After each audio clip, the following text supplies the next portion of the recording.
조갑제 TV 시청자 여러분 안녕하십니까. 2023년 1월 29일 오전 11시 30분입니다. 흔히 검찰, 특히 특수부 검사는 거악을 수사한다고 합니다. 거악이라고 하면은 보통 대기업의 부정, 그리고 정치 부정 등을 이야기합니다. 우리나라에서 힘이 센 기업인과 정치인을 상대로 한 수사를 거악 수사라고 합니다. 거악, 거대한 악이란 뜻이죠. 이 거악 수사를 특수부 검사가 담당하니까 특수부 검사들은 상당한 자부심을 가지고, 그리고 엘리트 검사들이 특수부로 모입니다. 그리하여 지금 윤석열 대통령, 한동훈 법무장관, 이원석 검찰총장, 이 세 사람이 다 특수부 검사 출신입니다.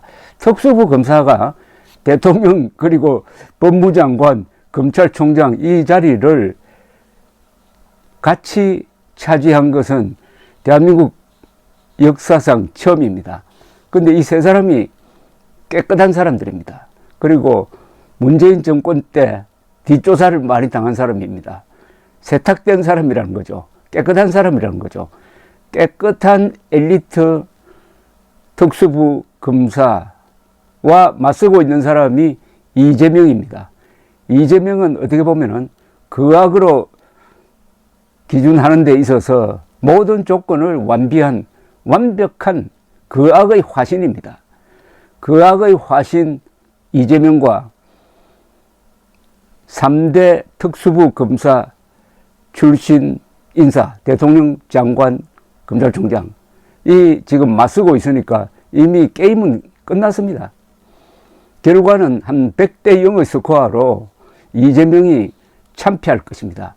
그러나 그 과정은 상당히 복잡할 것입니다. 그러나 결과는 끝났습니다. 결과는 이미 정해져 있습니다. 깨끗한 권력과 부패한 이재명의 대결은 그 결과는 불을 보듯 훤하다 이거죠. 다만 이재명이 얼마나 악착같이 싸우느냐, 일종의 발악이죠. 발악을 하느냐, 그 발악한 게 결국 민주당을 끌고 같이 망하느냐, 아니면 민주당이 이재명과 선을 끊느냐. 어쨌든 이재명은 거악의 화신, 이재명은 임자를 만난 게 확실합니다. 어젯밤에 늦게 대장동 개발 비리 사건과 관련해서 피의자 신분으로 검찰에 소환되어서 12시간 조사를 받고 나온 이재명 민주당 대표는 서둘러 귀가를 했습니다.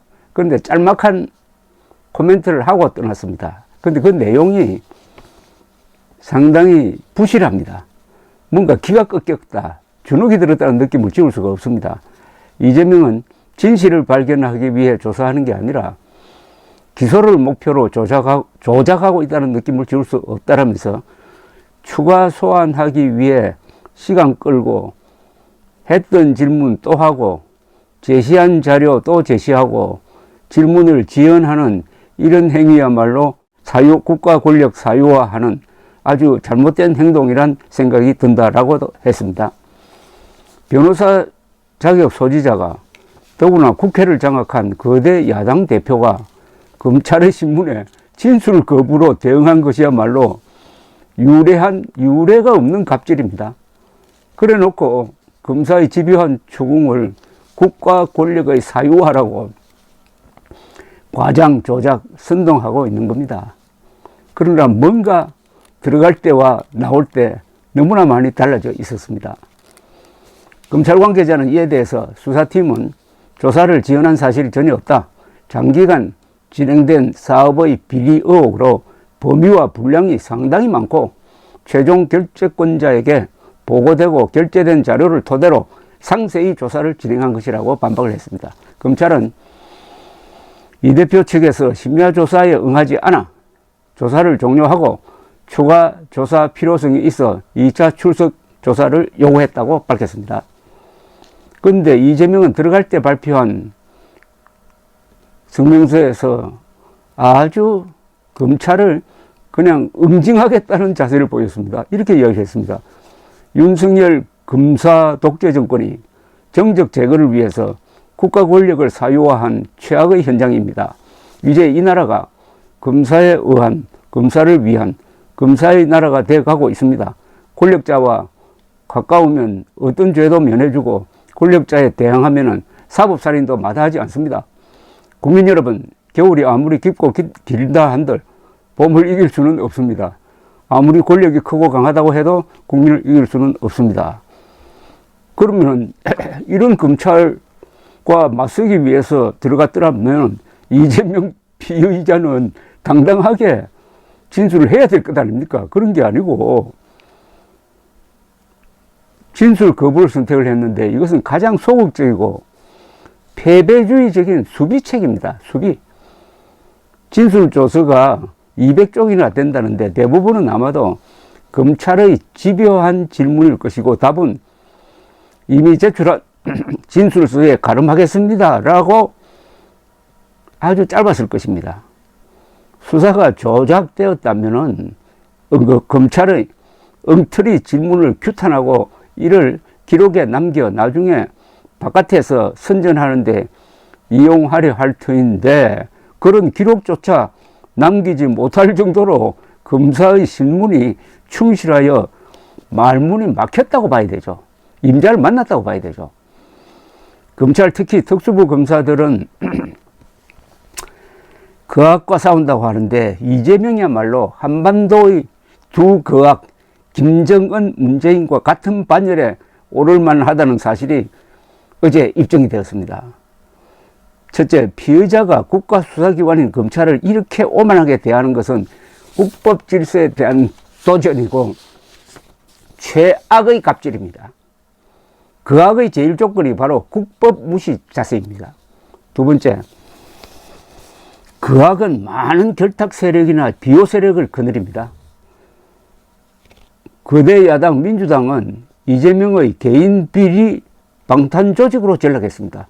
이 지금 수사가 토착 비리 사건입니다. 그런데 왜 개인 비리입니다. 민주당을 수사하는 게 아니에요. 그런데 왜 민주당이 났습니까? 이재명이가 그 악이라는 증거죠.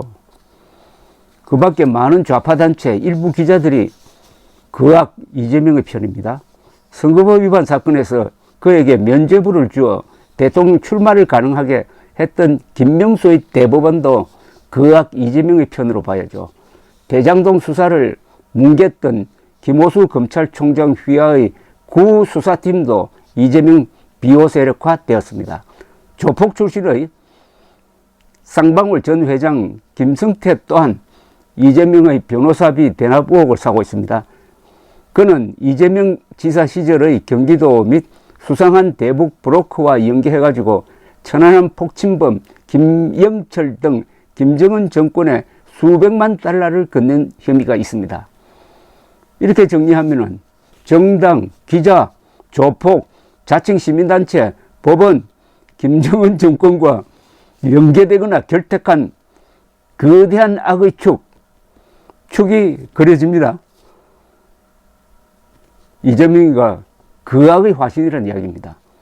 한 번 더 정리하면은 정당, 기자들, 조폭, 자칭 시민단체, 법원, 김정은 정권과 연계되거나 결탁한 거대한 악의 축, 이재명. 그 이재명이랑 그 악과 싸우는 윤석열, 한동훈, 이원석 팀, 드림팀입니다. 의 대결이 지금 공개적으로 벌어지고 있습니다. 한반도에서 가장 큰 악은 악의 괴수, 김정은 편을 드는 반역입니다. 사실은 악 중에 최고의 악은 반역입니다. 이재명은 핵무장한 북한 정권을 상대로 대한민국이 생존하기 위하여 몸부림치는 자구 노력, 즉 전술핵 재배치나 한미일 군사훈련까지 비난하는 자입니다.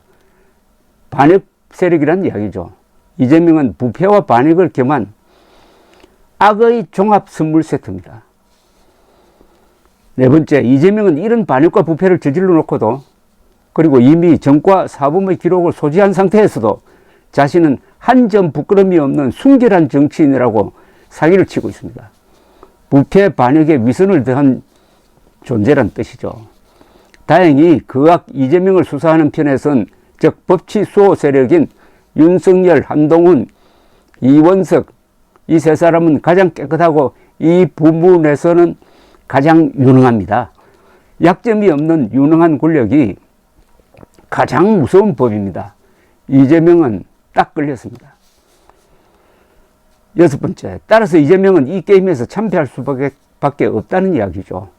문제는 이재명의 사법 처리 과정에서 민주당이 어떻게 나오느냐입니다.